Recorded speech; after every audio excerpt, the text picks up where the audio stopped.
in terms of the fundamentals, just to come back to that, I believe the fundamentals dictate that we're at point A and we're going to point B. What the fundamentals do a horrible job at is dictating what is the path from point A to point B.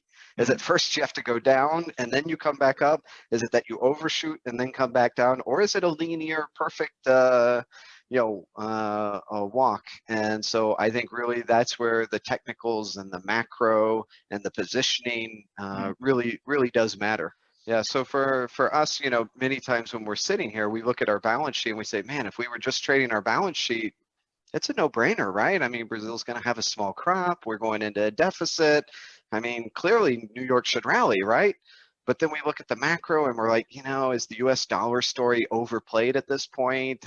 Commodities have really risen. The certs are going up, spreads are widening out. Is that going to cause, more selling? The system funds are leaning long. Funds in general have a big long position. So is there a better entry point or not?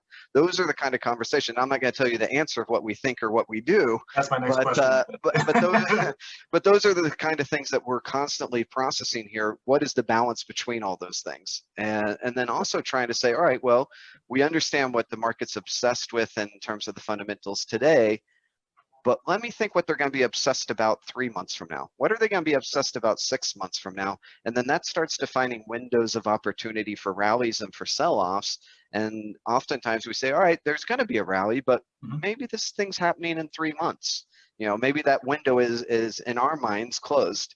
Yeah. And, in trading, unfortunately, I've learned that sometimes it's better to miss some of the moves, but not get in too early than to be nearly stopped out of a move that eventually would have made money, but you just got in too soon.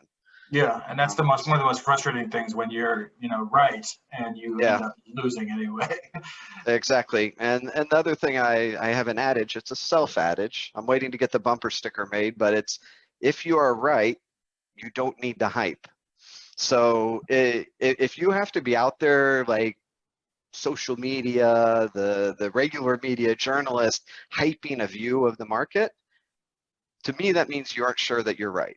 If you know that there's something coming, I mean, you're kind of like a squirrel and you just get the nuts, buy your calls or buy your puts and climb into the tree and wait for winter to come, because you know the move is going to happen. And I would say my own personal trading style, I always say I want to be the ghost. Yeah, I want to enter a position, an exit position, and people don't really know, what is Dave thinking? What is Sucafina thinking? I would rather them not know what I'm thinking than be out there, really beating my chest. Having said that, when I have conversations with roasters, when I have conversations with producers, when I talk to people like yourself, I'm also pretty open. I'm not a complete closed book either. I'll give you an opinion, but please note that tomorrow there may be new data that comes and changes that opinion. Absolutely. So I'm not, great adage is what? Bulls make money, bears make money, and pigs get slaughtered. So, so at the end of the day, you never want to be overly dependent on one view. And I think as a trader, you always want to have a certain amount of paranoia. And always kind of looking over your shoulder, like what could I be getting wrong on my view? Yep.